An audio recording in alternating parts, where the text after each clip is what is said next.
شما ناموسا خسته شدیم از این محل. هستی داریم یه جای دیگه. آره اتفاقا یه جایی میشناسم که امروز با هم بریم.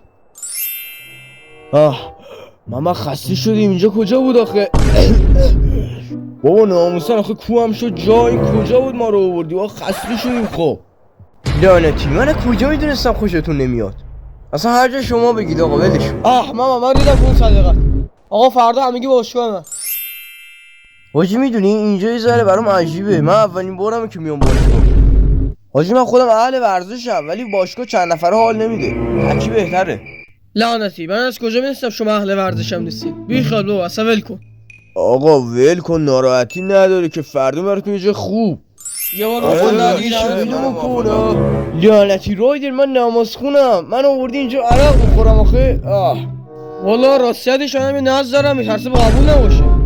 رفقا راستش منم روزم دیگه نمیتونم بخورم خراب میشه ببخشید. ای بابا شما چرا یهو انقدر مذهبی شدید؟ اصلا سیجه تو بگو کجا بریم.